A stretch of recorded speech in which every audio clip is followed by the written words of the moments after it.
Bonjour à toutes et à tous. Bienvenue dans cet enregistrement qui est presque un document d'archives en fait, qui date de septembre 2015, qui a été réalisé à l'université d'Aix-Marseille au tout début des rencontres débats que la PSE a initiées en partenariat aussi avec le LEST, le laboratoire d'économie et de sociologie du travail, qui a connu plusieurs saisons depuis cette date autour des questions de management, de nouvelles formes du travail. On a eu le plaisir d'inviter un certain nombre d'intervenants divers et variés. Au tout début de cette aventure, on a eu le plaisir d'accueillir à Marseille Philippe Bernoux, qui est très connu dans la discipline, qui nous a fait l'amitié, l'honneur aussi de venir parler de son ouvrage le plus récent à l'époque. Euh, et donc Philippe Bernoux a une longue carrière, évidemment que je ne vais pas retracer ici. Il a beaucoup publié d'ouvrages autour de la sociologie des organisations, de la sociologie de l'entreprise, de la sociologie du changement. Donc rien qu'avec les titres, on voit bien qu'il est au cœur des préoccupations de notre public. Euh, et donc, Philippe Bernoux est venu présenter en 2015 l'ouvrage qui est sans doute beaucoup moins connu, que je mets à l'écran, qui s'intitule Mieux-être au travail, appropriation et reconnaissance, qui a été publié donc aux éditions Octares. Alors l'intérêt évidemment de cette vidéo qui est inédite, c'est d'avoir une image de Philippe Bernoux à la fin de sa carrière. C'est sans doute une des dernières fois qu'il est intervenu en public. L'intérêt également, c'est de revenir sur ses travaux, alors pas de manière trop vaste et trop vague, parce qu'il y a plein d'autres endroits pour pouvoir le faire, mais d'avoir l'occasion de l'entendre et peut-être aussi de découvrir le contenu de son bouquin dont il parle dans la vidéo que vous verrez ensuite. Parce que ce livre est assez personnel. C'est pas un manuel un peu général ou bon, des travaux trop académiques. C'est plus probablement le produit de son expérience, de son regard sur le travail, de ses différentes rencontres aussi. Et c'est un livre tout à fait à son image, me semble-t-il, euh, parce qu'il est assez simple d'accès, presque familier dans son expression. Il n'a pas une prétention académique de rigueur, de méthodologie inattaquable.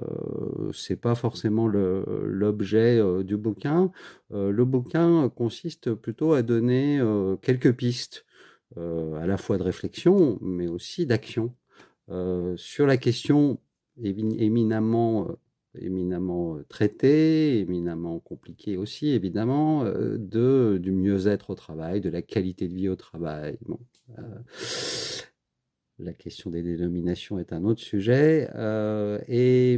Philippe Bernoux apporte quelques clés autour de deux notions, deux critères qui, selon lui, sont un peu au centre des questions de mieux-être au travail. Au-delà des diagnostics, des travaux de recherche très pointus qui ont pu être faits sur ce sujet, pour donner sa vision, hein, sa perception, sa compréhension et sans doute aussi son point de vue personnel sur ce ce qui fait du mieux-être au travail ou ce qui n'en fait pas.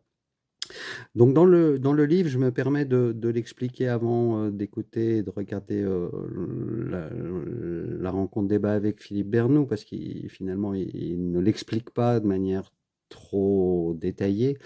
Donc dans le livre, qui est très facile à lire, assez court, très agréable dans le style, Philippe Bernoux développe son approche autour donc de deux notions un peu bah, principale sur la qualité de vie au travail, le mieux-être au travail, l'appropriation du travail, savoir si un individu s'approprie plus ou moins son travail. Et l'intérêt, c'est au-delà de la notion générale, qui évidemment a déjà été développée à bien d'autres endroits, l'intérêt qui réside dans le livre et l'approche de Philippe Bernoux, c'est de le décliner de manière finalement assez concrète, assez facile à exploiter, au travers de questions qui permettent d'analyser un peu la situation d'un individu ou d'une équipe, au travers de l'appropriation de euh, 4 dimensions. La première serait l'appropriation du temps de travail, la seconde, celle du lieu de travail. Une troisième question tourne autour des questions d'exécution des tâches, la capacité à maîtriser ces tâches. Euh, et puis un quatrième registre qui est plus celui de l'organisation collective du travail, pour savoir si la place dans l'équipe, dans le projet, est bien appropriée ou pas.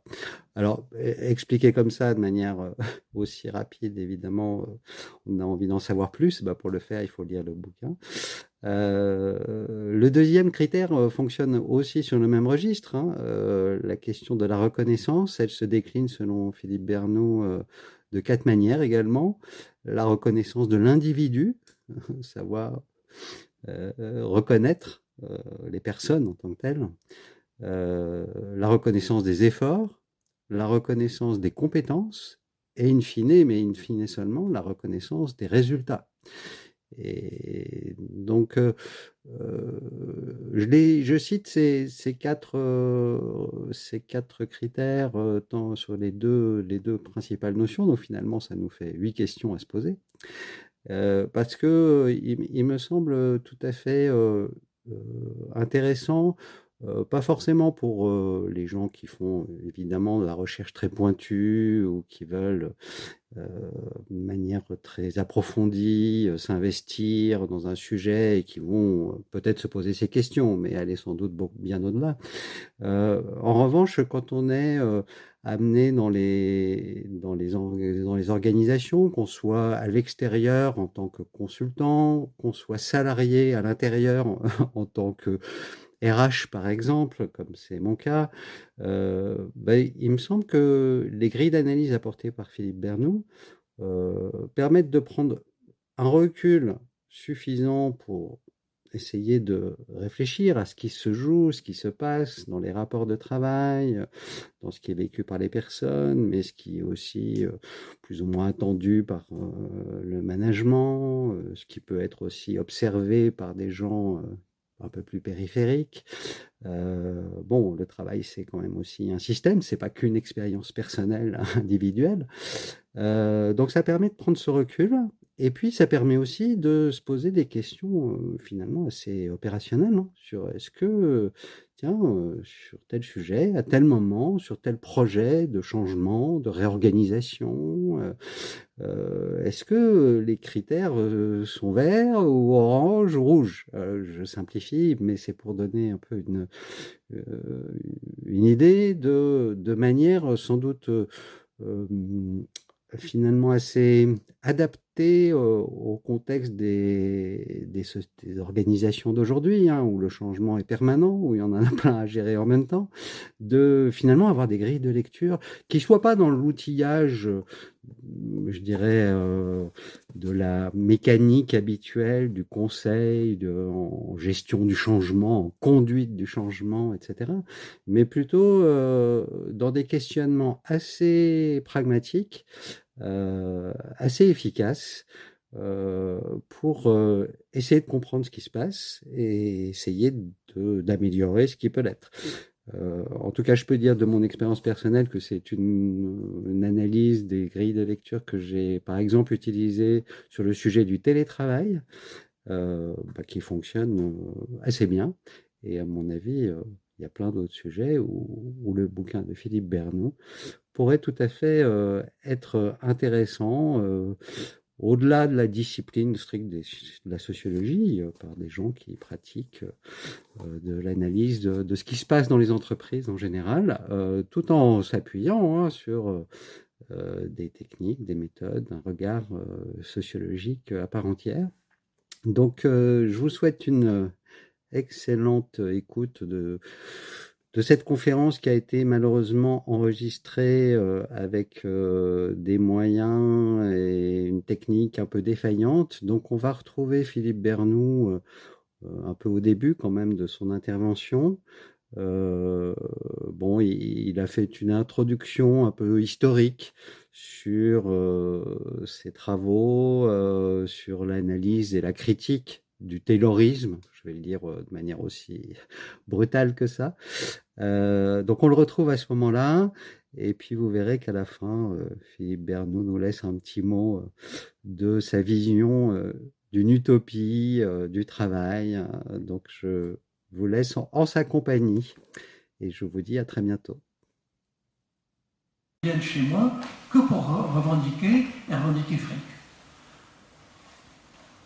S'ils ont cette image-là, est-ce que ça vient d'eux ou est-ce que ça vient de l'image que l'entreprise en donne? L'entreprise, elle va donner du fric pour la ligne. Voilà. Et du coup, vous gommez le reste, ce que je viens de dire. Bon, donc ça, c'est le retournement interprétatif des sciences humaines, c'est la fin du taylorisme. Alors, deuxièmement, c'est remplacé par quoi? C'est remplacé par une question: quel est le sens que l'homme ou la femme travaille dans le travail? Quel sens il lui donne? Et ça devient quelque chose d'important, me semble-t-il. Et la troisième raison de ce retournement, de ce tournoi interprétatif, c'est le fait, la découverte. Alors on le savait, comme toujours, les idées ne sont jamais entièrement originales, mais elles couvaient et on n'y attachait pas d'importance. La troisième raison, ce serait le fait, le constat que la personne au travail, l'être au travail, se donne toujours des marges de liberté pour faire ce travail. Ça, c'est pas non plus une découverte. Les cas prescrits réels, c'est pas récent. Mais tout d'un coup, ça prend une importance importante dans la gestion du travail et dans la direction du travail, me semble-t-il. Je ne suis pas seul à le penser.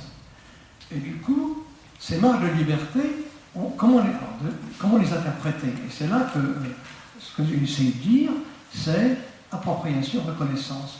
Et l'appropriation, là aussi, a deux sens.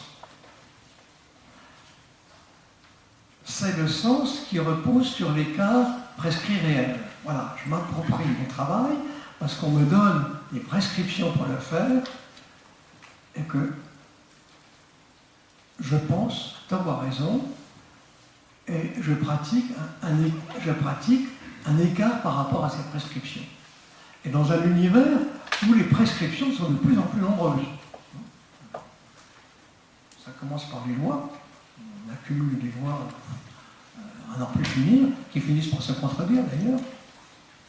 Ça commence par des lois, mais aussi tous les systèmes techniques accumulent des prescriptions. Et plus c'est moderne, plus il y a de prescriptions. Je donnerai peut-être tout à l'heure l'exemple, je ne sais plus, par exemple, des pilotages des avions de ligne. Les pilotes ont une accumulation de prescriptions qui finissent par ne plus pouvoir respecter. Ou bien alors, j'ai un bon collègue qui a fait, Christian Morel, il a fait 2 bouquins, Les décisions absurdes. Et c'est absurde, pourquoi? Parce qu'il faut surveiller, et on ne peut pas tout surveiller. Et au lieu de laisser une certaine autonomie aux gens, on leur dit, s'il y a ça, il faut faire ci, il faut faire ça, etc.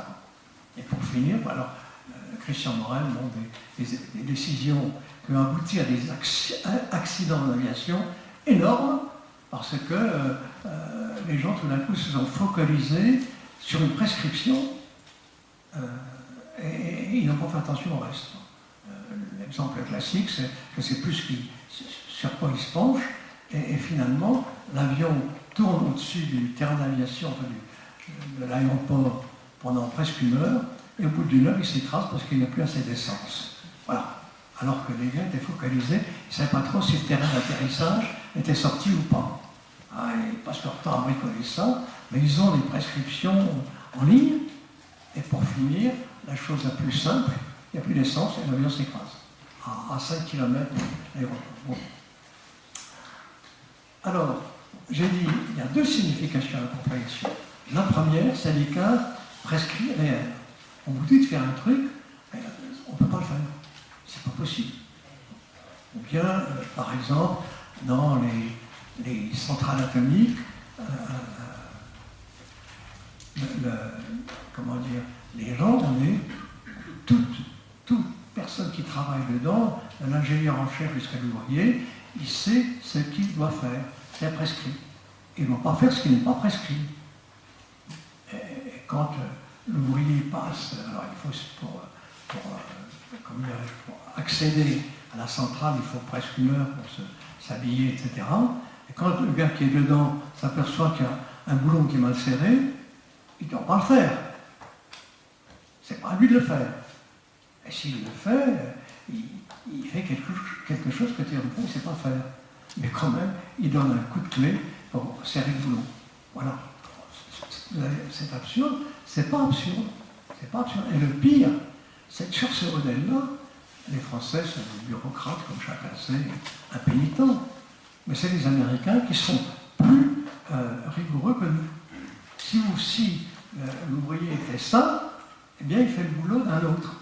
Il lui pique son travail, donc il n'a pas le droit de le faire. Mais il le fait quand même, c'est évident. C'est évident. Bon, alors ça, c'est l'écart prescrit réel. Et on le suit partout, même dans j'allais dire, même dans ces temples du savoir que sont les universités. Bon, passez votre temps à bricoler, à modifier même les normes qui vous sont données, parce qu'il ne faut pas... Enfin, bref, vous savez ça beaucoup mieux que moi. Bon, alors, la deuxième signification de l'appropriation, ça c'est plus compliqué, et en général c'est mal perçu.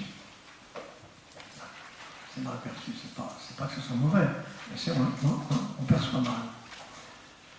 Dans son travail, à quelque niveau qu'il soit, celui qui l'exécute a ses propres manières de faire, et qui ne sont pas les mêmes que celles du voisin pour le même travail. Alors, ce n'est pas les cas prescrits réels, c'est moi je sers les choses comme ça, et le voisin il sert les choses comme ça. Très bien. Ou bien, c'est pas des choses élémentaires, quoi. Vous tapez à la machine, et lui il tape aussi, mais il ne tape pas de la même manière que moi. Il va taper le même texte. Alors vous me direz, il n'y a pas grand-chose, sauf que la manière que je fais, je pense qu'elle est meilleure que la sienne pour moi. Et donc si on m'oblige je ne sais pas, à appuyer plus sur telle ou telle voyelle ou passer de telle et telle manière, j'ai le sentiment que je suis dépossédé de ce que je sais faire. Et que donc, à ce moment-là, on vous impose quelque chose que vous ne voulez pas faire, pas que vous ne voulez pas le faire, mais qui vous paraît stupide par rapport au travail qui vous est donné. Encore une fois, ce n'est pas la même chose que prescrire, on est bien d'accord, hein. C'est ma manière concrète de faire, à laquelle je tiens énormément, parce que c'est comme ça que je sais faire. La caricature de ça, c'est en usine, c'est pas du tertiaire, c'est du secondaire, en usine, on donne des manières de faire, des prescriptions, ça s'appelait comment, je ne sais plus comment ça s'appelait, des prescriptions. À l'usine textile, on avait fait une enquête très précise. Il fallait, pour relancer les fils qui tournaient très vite et qui se cassaient de temps en temps, il fallait prendre de la main droite, parce qu'à la gauche, elle est occupée. Très bien, elle est gauchée. Qu'est-ce que vous en faites? Le gaucher, il le fait différemment et il y tient. C'est la chose la plus visible. Mais sinon, en permanence, vous avez votre manière à vous de faire le travail qui n'est pas la même manière que celle du voisin. Voilà. Alors, je suis arrivé à ça, un petit quelques minutes où je parle à la première personne. C'est très mal. Mais bon. Je suis arrivé à ça par une enquête qu'on a faite, qui pour moi est l'enquête fondatrice, qui m'a donné ces intuitions. Une enquête qu'on a faite au début des années 70, on était 3, on était travaillés en usine pendant plusieurs mois. Et là, qu'est-ce qu'on a, là, on a constaté ça. On a constaté que sur la même machine, je ne travaille pas de la même manière que lui ou que elle. C'est clair. Et c'est pas du tout que je veux contourner les choses, mais que ma manière de faire est un peu différente. Peut-être sur des choses qui apparaissent des détails, mais si vous imposez une prescription de la manière de pratiquer, vous allez à l'encontre de ce qui fait la fierté du travail. Voilà. Moi, je fais mon travail comme ça. Et c'est pas que je veux contourner. J'obéis bien aux règles, aux prescriptions, mais j'ai ma manière. Et celle-là, si on veut me l'enlever, alors je me démoralise et je pense que ce travail qu'on m'impose est idiot. Ou à l'inverse, on vous oblige à travailler alors qu'on vous oblige à faire quelque chose dont vous savez qu'il est médiocre. Dans cette enquête-là, moi, j'étais chez Berliet, l'usine Berliet qui fabriquait des camions, et j'étais ce qu'on appelle une ligne d'usinage. Vous savez, les pièces qui viennent de la fonderie, vous faites dessus du décolletage, du perçage, de l'alisage, etc. Et elles ressortent voilà montées. Bien. Ce jour-là, je suis affecté à la machine. Ah oui, là aussi, la hiérarchie. Tout le monde est égal. Tout le monde a le même salaire pour le même niveau de qualification. Bon. Il n'empêche que vous pouvez poser la question aux gens qui travaillent au même niveau, quel endroit où c'est intéressant, l'endroit où c'est pas intéressant. Tout le monde vous le dira. On ne vous le dira pas tout de suite, parce qu'on se méfie. Mais tout le monde sait bien, c'est bien, il y a des boulots sympas, il y a des boulots qui sont moins. Dans cette chaîne, il y avait une hiérarchie qui se traduisait dans les mots. Il y avait les vrais boulots. Ça, tu viens d'arriver, toi, c'est pas pour toi, c'est un vrai boulot. Tu es censé le reconnaître. Il y avait les bons boulots. Alors les bons boulots, c'est un peu fatigant, mais on y arrive, c'est pas trop pénible, c'est les vrais boulots, les bons boulots. Il y avait les sales boulots. Alors c'est comme le précédent, mais c'est beaucoup plus fatigant. Alors c'est quelque chose qui... Et puis il y avait le boulot dégueulasse. Et les gens le disaient, les vrais boulots, les bons boulots, les sales boulots, boulot dégueulasse. T'as pas de bol aujourd'hui, t'es tombé sur le boulot dégueulasse. Effectivement, ce jour-là, je suis affecté. Alors il fallait voir les conditions aussi. On faisait les 2-9. 5h du matin à 14h, 14h à 23h.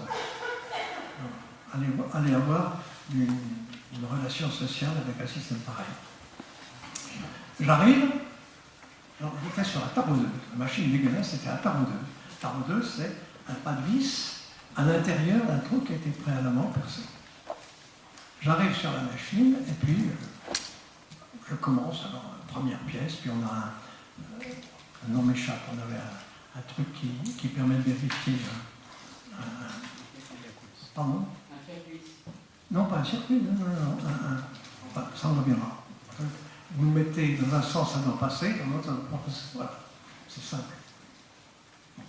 Bref, alors 20 personnes n'ont pas bien fait, ce n'est pas vrai. Bon, ben, je vais dire, réveille-toi un peu, parce que c'était une tarodeuse, alors vous descendiez le tarot à la main.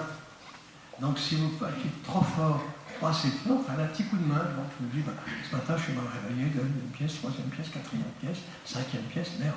Alors je change l'outil, en me disant, ben, le gars qui m'a précédé, il a mis un outil usagé là où il devrait mettre les non usagés.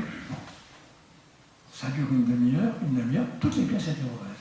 Je vais trouver le chef d'équipe et je lui dis, écoute, envoie-moi le régleur parce que ça ne marche pas. Il me dit, le régleur il est pris, démerde-toi. Alors je retourne, je recommence, etc. Je fais attention, de nouveau ça marche mal, de nouveau je vais le régler, je vais trouver le chef d'équipe. De nouveau, il me dit non et le ton monte. Il faut que je continue à travailler sur cette machine qui, à l'évidence, est bien réglée. À un moment donné, je ramasse tous les outils et je vais faire ce que je n'ai pas le droit de faire. Je vais à l'outillage et je dis au gars, écoute, donne-moi des outils neufs, parce qu'il y a quelque chose qui ne va pas. Il ne t'inquiète pas, il me donne des outils neufs. Je reviens avec les outils neufs, je recommence, et de nouveau, ça marche. Et pendant 3 heures, j'ai dû travailler sur une machine où je produisais des pièces qui non seulement étaient mauvaises, enfin, l'opération de la pièce était mauvaise, mais ça sabotait tout le travail qui était fait entièrement sur la pièce. Eh bien, au bout de 3 heures, j'ai senti que je commençais à devenir un peu fou. Et je me suis dit, ça s'est terminé à la fin de la matinée, engueulade avec le chef d'équipe, et j'ai cru que j'allais lui balancer une pièce dans la figure. Non, ça c'est un truc que je veux balancer dans la figure. Bon, autrement dit, ce qui est usant, et ça c'est Yves Clos qui le formalise le mieux, ce qui est usant, c'est de ne pas pouvoir agir. On vous impose de faire des choses qui sont absurdes, dont vous savez qu'elles sabotent le travail, mais on vous impose de les faire. Et ça va être parmi les raisons. Ça va toujours, non parmi les raisons qui font l'appropriation, il y a ça. Bon, donc, alors, ce que je voudrais dire, l'intuition du lien entre le sens donné au travail et le travail lui-même. Dans cette ligne, je m'aperçois très vite qu'il y a 2 groupes, 3 même. Il y a 2 groupes. Alors ça se voit, c'est intéressant d'ailleurs, quand vous rentrez dans un truc, dans un ensemble quel qu'il soit, essayez de voir où sont les groupes, comment ils fonctionnent, comment ils se parlent et pour quelles raisons. Alors là, j'ai un groupe que, d'entrée de jeu, je nomme le groupe paysan. Voilà, c'est 6 ou 7 compagnons. Ils viennent tous de la campagne des environs de Lyon, pour ceux qui connaissent les terres froides, la Verpillière, etc. Ils ont été paysans, ils ne le sont plus concrètement, mais dans leur tête, ils le sont encore. Ils ont soit vendu leur champ, soit ils le travaillent pour les copains, soit ils l'ont vendu, mais ils travaillent aussi pour les copains au moment de la moisson, il y a beaucoup d'absence. Groupe paysan, alors, vous avez repéré un groupe humain.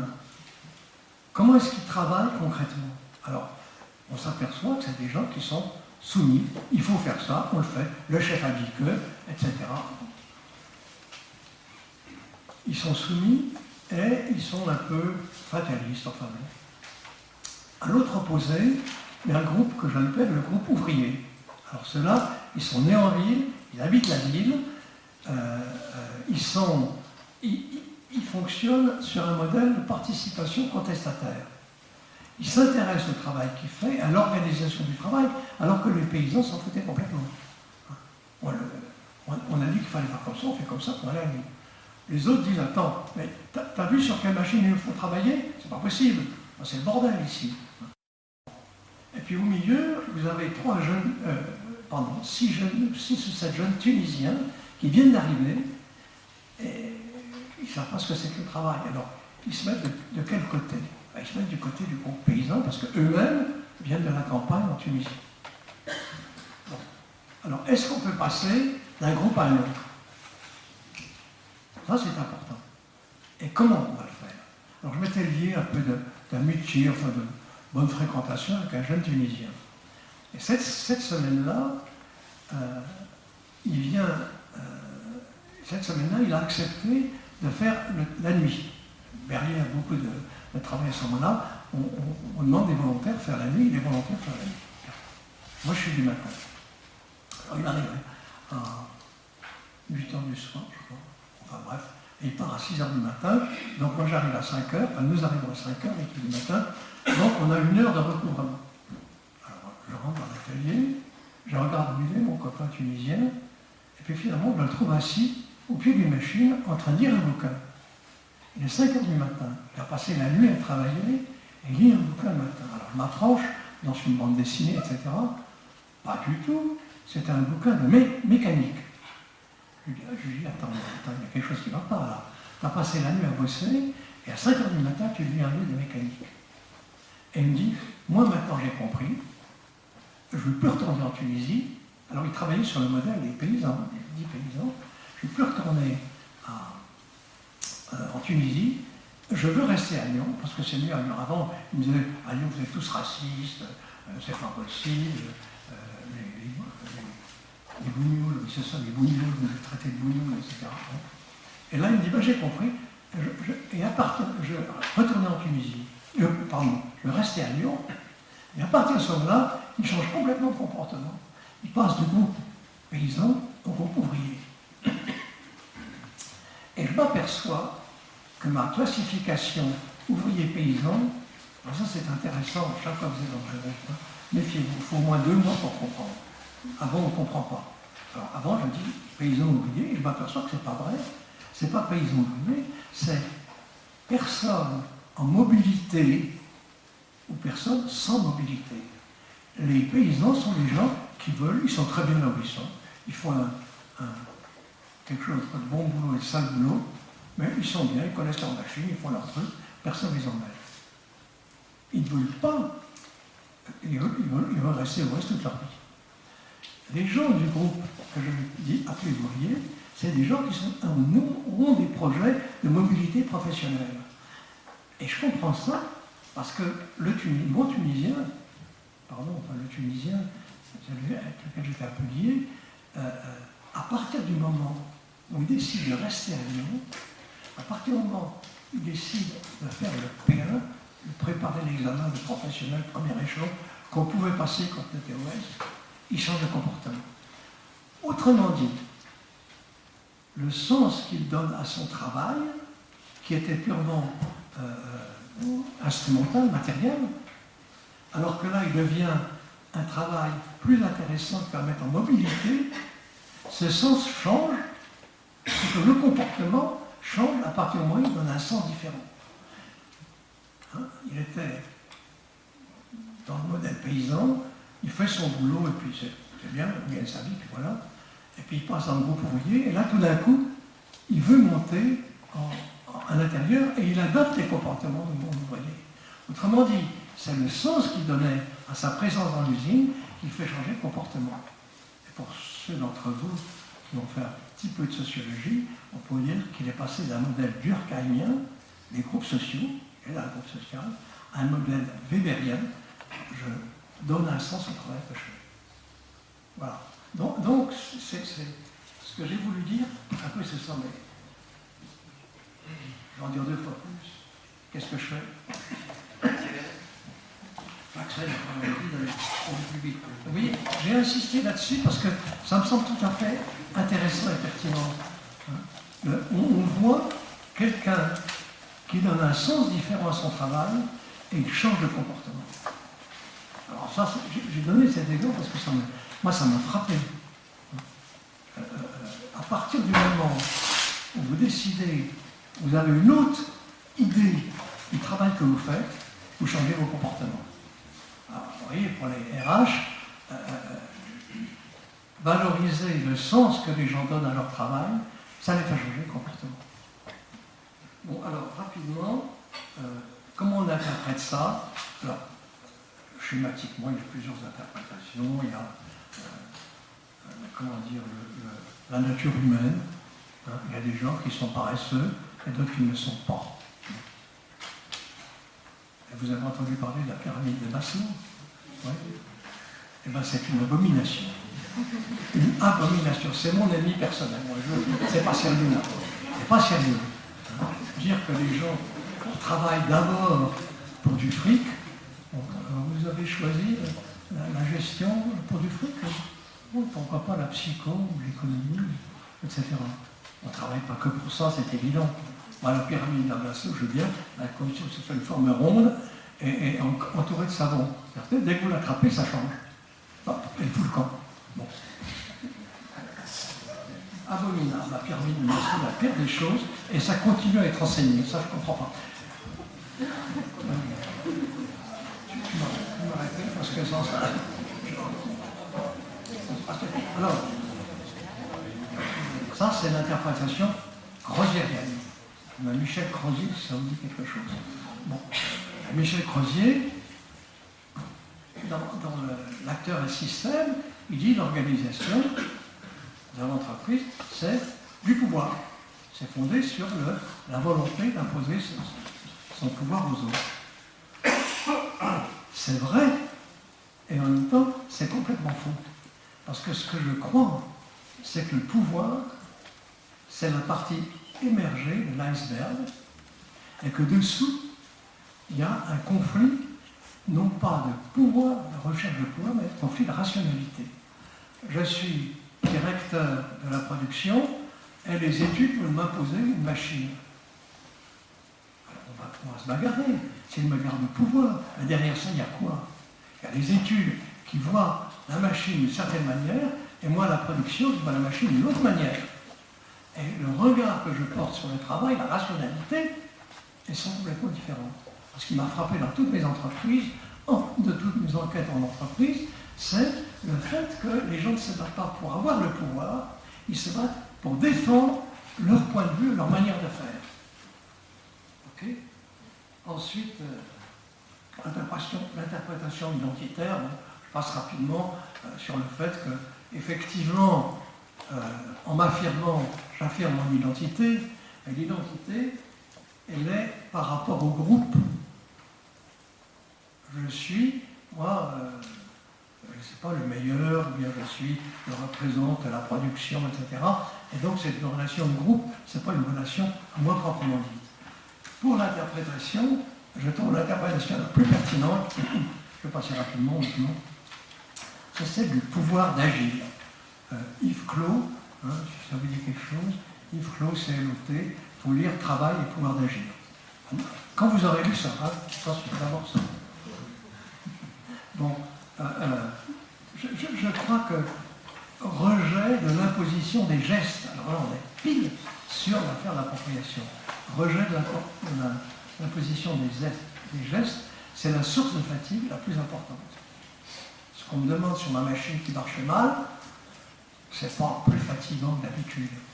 Mais on m'impose de faire quelque chose que je ne veux pas faire et qui est absurde. Alors ça c'est usant. Devenez fou avec ces machins-là. Et ce qui est usant, je cite Clos, c'est de ne plus pouvoir agir. C'est l'amputation de l'initiative. Alors, je l'ai traduit, moi, sous forme d'appropriation. Bon. Alors, le travail, comme bon Dieu, la reconnaissance, non, je saute tout ça, la reconnaissance, c'est devenu le travail comme activité, voilà. La reconnaissance, alors c'est intéressant parce que c'est un thème qui est venu à la mode, qui est devenu à la mode. Pourquoi? À travers les revendications d'une minorité ethnique. Et alors par minorité ethnique, bien sûr, minorité de race, de genre, la place des femmes. Bon, c'est monté récemment. Et du coup, c'est une lutte pour chacun de ces groupes, de se faire reconnaître par les autres. Alors, pourquoi c'est actuel aussi? C'est parce que les conflits dans le monde du travail deviennent tout autant des conflits de reconnaissance que des conflits pour l'obtention d'avantages matériels. Ou alors les avantages matériels, c'est parce qu'on gagne et on se fait reconnaître. Bon, poser des questions. Vous voyez, l'essentiel du conflit, des conflits sociaux dans les sociétés modernes avait porté sur les inégalités économiques. Revendication de salaire, conditions de travail, etc. Mais on voit apparaître d'autres thèmes, celui de la dignité, les groupes que j'ai dit, celui de dignité, du harcèlement moral, du refus du contrôle, de l'égalité dans le travail, etc. Thèmes qui ne sont pas directement liés à des revendications économiques, mais qui sont davantage liés à des revendications de reconnaissance. Oui. Je vais donner un exemple, mais je ne vais pas le donner parce qu'il va me dire que je parle trop. Bon. Donc, c'est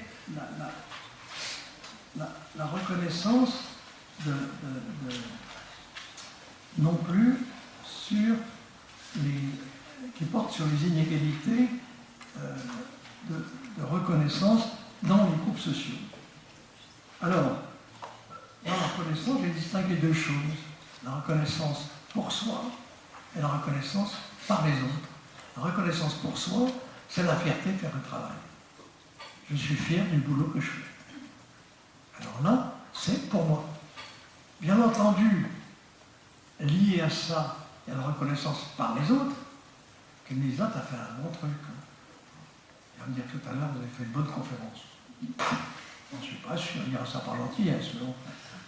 Mais vous voyez bien qu'il y a deux choses dans la reconnaissance. La reconnaissance par moi, de mon propre travail.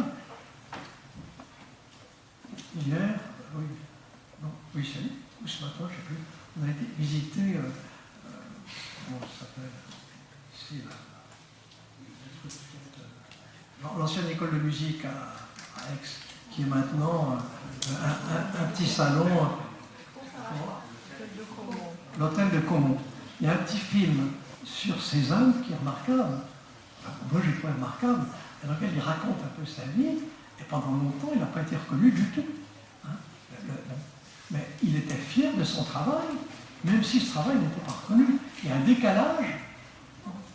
La reconnaissance, ce n'est pas seulement la reconnaissance par les autres. Je suis content de ce que j'ai fait. Bon, alors j'étais à Aix, ça ne les a pas intéressés. Tant pis pour moi. Mais moi, je pense que j'ai fait quelque chose qui était bien. Alors, le deuxième sens de la reconnaissance, c'est la reconnaissance par les autres. Bon, alors si vous voulez savoir les différents sens du mot reconnaissance, l'identification, je reconnais les lieux où j'ai vécu. Accepter, l'acceptation. Je reconnais que j'ai dit telle chose. L'ONU a reconnu combien 193 États. Bon, moi, j'ai écrit peut-être un ou deux plus maintenant, c'est pas grave. Reconnaître, c'est enfin reconnaissant. Je vous suis reconnaissant de ce que vous avez fait. Donc il y avait trois sens. Alors dans le monde du travail, je crois que la reconnaissance c'est identifier et c'est aussi admettre des qualités qui n'avaient plus ou moins été mentionnées. C'est-à-dire la relation à l'autre, il faut reconnaître que j'admets qu'il a fait un bon boulot. Allez, les deux sens. Alors, par contre, le vrai boulot, c'est un boulot qui donne un sens auquel celui qui le fait, donne un sens.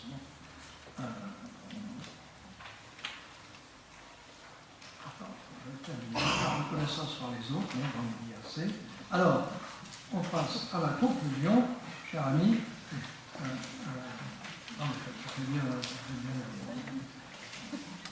Alors, je crois que si on prend en compte ce que j'ai dit ça d'entrée de jeu, on change le regard sur l'homme au travail. Il n'est pas le premier fruit, et chaque fois il faut se demander quel sens il peut donner au travail qu'il fait. Et le travail le plus modeste a un sens aux yeux de ceux qui le font. Là, vous allez avoir une conférence de madame, comment ça s'appelle ? Banquet. Elle a fait un excellent, elle a fait un livre, je n'ai pas lu, mais un article excellent sur les caissières de supermarché.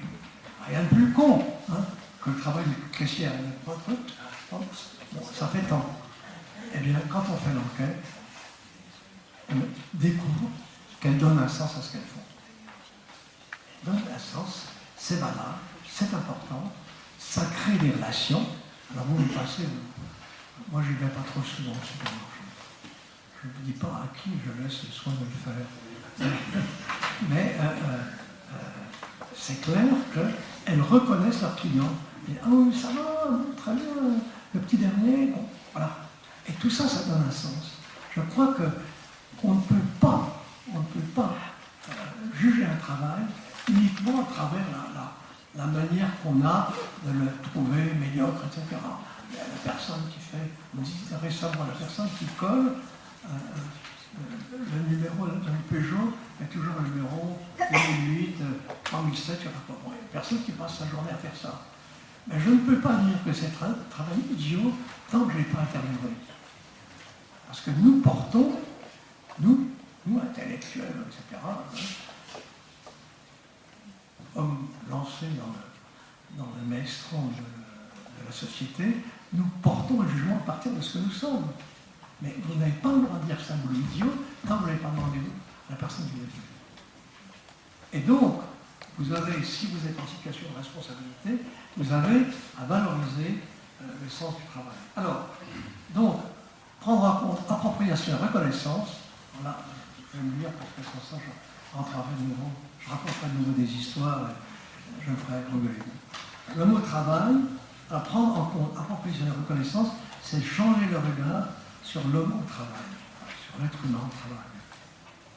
C'est mettre au premier plan le sens qu'il donne à son travail. Interrogez-vous toujours, avant de juger, travail de con, mais non, c'est pas un travail de con. Parce que ce qui est fait, pour moi, c'est évidemment un travail de con, non, c'est clair. Mais pour celui qui le fait, et vous n'avez pas à le dire à sa place.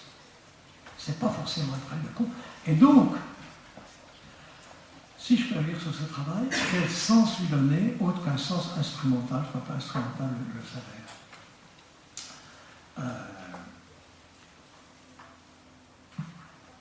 Alors, est-ce que d'être en présence, ça va être la conclusion, d'un nouvel humanisme.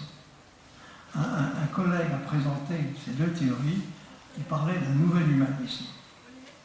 Ça serait regarder le travail sous ces deux formes-là, ça serait un nouveau regard, et ce serait l'amorce d'une évolution radicale du regard et des pratiques organisationnelles portées sur le travail. Et alors on changerait le modèle productif. On essaierait de faire autre chose que la rentabilité à court terme. Alors j'ai écrit ça pour le vieux monsieur qui vous parle actuellement. Ce serait l'amorce de réalisation d'un rêve de jeunesse, une utopie de mes années 20 et 30. Toute ma carrière, j'ai essayé de lutter pour diffuser une autre manière de penser le travail humain et de l'organiser, en le regardant au plus près, en prêtant la plus grande attention à ce que font et ce que disent ceux qui l'exécutent. Est-ce que c'est une utopie? Sûrement, mais je crois qu'il faut savoir regarder une part d'utopie si on veut transformer les sociétés. Merci de votre attention.